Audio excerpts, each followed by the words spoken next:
Hi, this is Kristen Zook, and I am going over my case study. It's entitled Get This Child Out of My Room.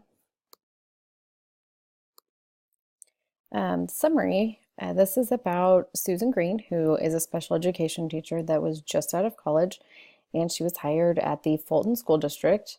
And she's replacing a teacher who was a veteran, who's been there for 25 years, so that would be tough in and of itself. And then she has a situation where one of the teachers starts to have problems with the student in her class. The student's name is Carl, and she basically just wants the child removed from her classroom um, because she thinks that that's what the previous special education teacher would have done. And although Susan doesn't feel like just pulling him out all the time is the best solution, she is having kind of a difficult time getting some support from Carl's parents and from the teacher and the other adults in his life. So this is kind of what would be the next step. What we know, here's kind of the facts. Susan Green's a special education teacher, just graduated from college. She now works in the Fulton School District, and it's one of 16 districts that's part of a kind of a rural cooperative, and they share a lot of resources like the superintendent, nurses, school psychologists, social workers, things like that. And Susan's replacing a veteran teacher who was there for 25 years. And it does say her year started out really well, so that's really good that she started out in a good place. And then it said that about 6 weeks in, her first challenge was when Nancy Taylor, who's a third grade teacher, comes to see her about Carl Hughes, who's one of her students. And we know that Carl does have an IEP already, and that he's been identified as having a behavior disorder. And currently, he's having a really rough time. He threw a pencil at Mrs. Taylor and was throwing rocks at other teachers from the bus window. And so Mrs. Taylor just tells Susan to remove Carl from her class completely. And Susan does not feel that just taking him out for the entire day and putting him in the resource room is the best place.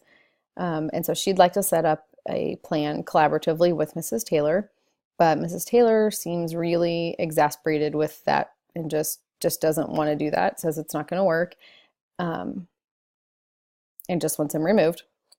And so Susan does go ahead and make a plan to remove Carl when necessary, but wants to try to get him back in as soon as possible. She went ahead and scheduled an IEP meeting so that they could make those plans, but unfortunately all the adults really responded poorly during the meeting. Mrs. Taylor just starts it with, "I want him out of my room." And Mrs. Hughes, who's Carl's mother, really has a breakdown and is really too worried about her own issues to worry about her children. And Mr. Hughes really says nothing and just leaves. And what we still need to know would be, what is Carl's current behavior plan? And did this plan work well, or did it work well previously? Also, is Mrs. Taylor, who's the current teacher, following the plan with fidelity and doing all of the things that would be necessary to make it work? What are the triggers for Carl's behavior? Is it something that goes on specifically in class? Although it seems like that wasn't the situation. Obviously, there are things going on outside of class that are really the big problem here. And then, what services is Carl receiving any outside of school, or what are his siblings receiving? It did say they were receiving some services at the middle school, so knowing what those are might be helpful. And does Mrs. Taylor have any experience working with children with emotional or behavior disorders in the past at all? Has she ever had any training? Even just knowing kind of how to meet the needs of different learners in her classroom. The problem is basically Susan's having a really hard time getting a team of adults together that can focus on Carl and his needs and can determine what changes they can make to support him successfully managing his own behavior, getting whatever help that may be. The reason being that Mrs. Taylor really just wants him taken out of her class, which would not be supportive of Carl. His mother is having a really hard time handling her own emotions and is not doing a great job of providing some support for Carl or his two older siblings. And Mr. Hughes really seemed removed from the situation. He didn't say much at the meeting and then just said he had to go and that they could do whatever they wanted. So really Susan is having a difficult time getting a team together that's there for Carl and his best interest. Here's the plan of action that I would like to see. First of all, as a leader in the building, I would first determine what's happening in Carl's classroom and what strategies have been working and which ones are not. I would want to go over with all the parties involved, just kind of a reminder of what the student's rights are. He does have an IEP, so going over what his rights are, as well as what his parents' rights and responsibilities are. Making sure that Carl has a team and has an education advocate, whether that is his parents or not. He needs to have somebody there. Find out what services are being provided for the siblings. Have Carl meet regularly with the school psychologist and maybe also the social worker to kind of go over some of what appears to be some more emotional needs that he has. Kind of something that stuck out to me was that the need for some kind of a multi-tiered system of support, specifically also a piece of that being PBIS being implemented. And then some professional development on support structures and instructional practices within the general education classroom, because potentially there hasn't been a lot of in the past, if the solution is always to pull the children out of the classroom. Some strategies that I would do. First, I would meet with Mrs. Taylor and Miss Green to find out, again, how the current plan is being implemented, what's working. I would conduct classroom observations and see how Carl's doing in there. I would also find out what Miss Green believes is best for Carl, because she doesn't feel like just taking him into the resource room all the time is the best idea. But I don't know if she feels very confident and supported in trying something new rather than just doing what the previous teacher had always done. And so making sure that she feels empowered to do that. Also reviewing with teachers and parents what those students' rights are, as well as parents' rights and responsibilities. Creating a vision and goals for a strong relationship with all the stakeholders, because that's what's best for the students. So if everybody understands that within a meeting, within something where we're pulling in people from staff members and parents, all for the benefit of the student, that we need to have a shared vision, and it needs to be the best interest of the child. Making sure that Carl specifically has a team and an advocate, and building a sit team if there was not one in the building, because it seems like maybe there's not a lot of support on how to meet diverse needs within a classroom. And so being able to have some of the strategies, interventions, things that could happen within the general education classroom for students, maybe to shift that mindset away from just always taking the students out. I would talk to the middle school and see what services are being provided to Carl's siblings, because maybe there would be some beneficial things there that Carl could have access to. Also setting up regular schedule for Carl to meet with the social worker and the school psychologist when available. Although that's a resource that's not always there, being able to really be intentional about making time for that when they are available.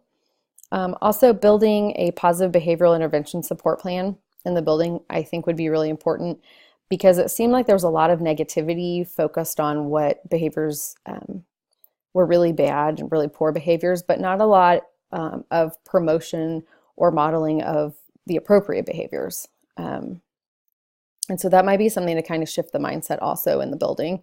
And then providing professional development for staff on that, as well as instructional practices within the general classroom that could benefit all students.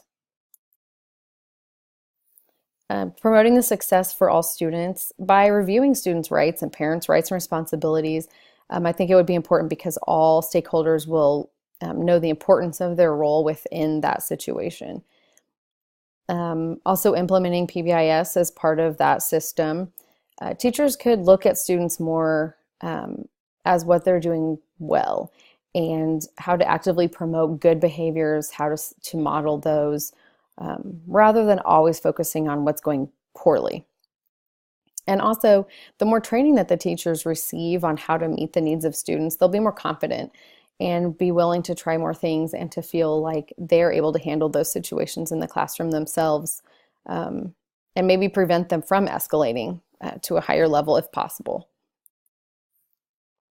Also, by utilizing resources like the social workers, school psychologists, the teachers would feel maybe that there's more support for them in areas that maybe they don't feel is a strength for them, or that they're not really able to handle in an academic situation, but they would feel more supported. And also the attitudes of the school leaders and key staff members, like this teacher who's been there for a long time, who's having a difficult time, the attitudes spread. And so having some success in this area, gaining confidence and seeing something that really works would be really important in changing the culture of the building.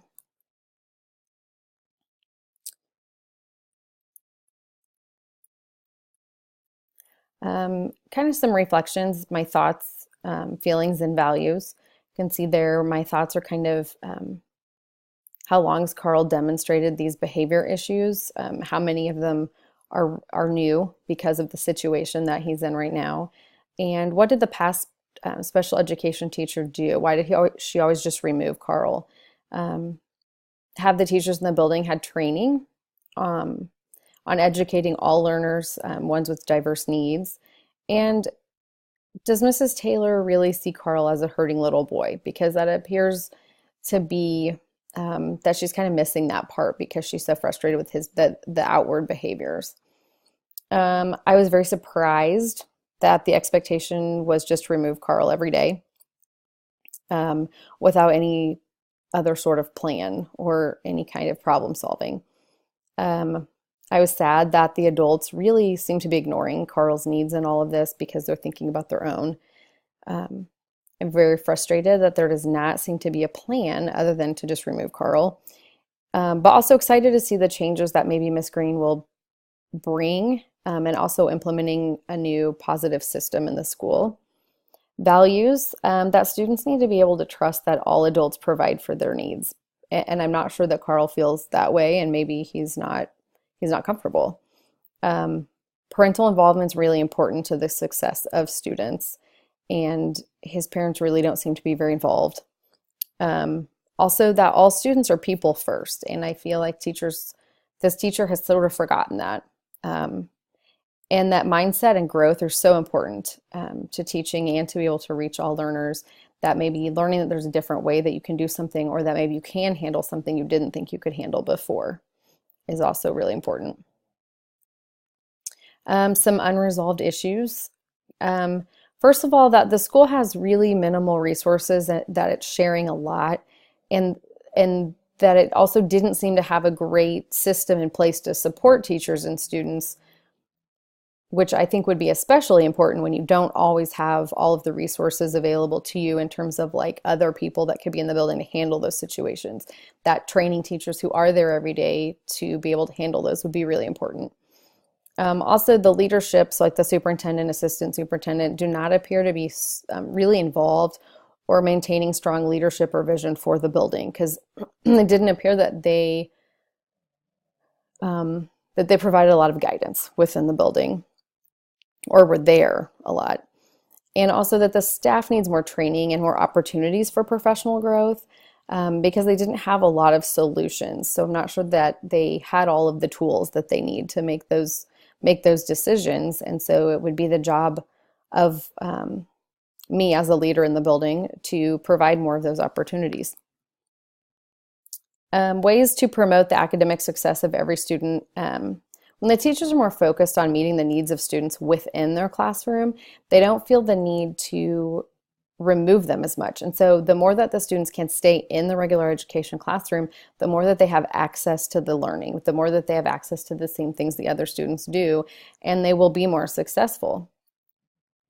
Also, when you have a strong tiered system put in place, teachers have more resources available to them, and then they have more support with problem-solving strategies. And so they have different ways of instructing students. They can reach more students that way, and provide them more individualized educational experiences.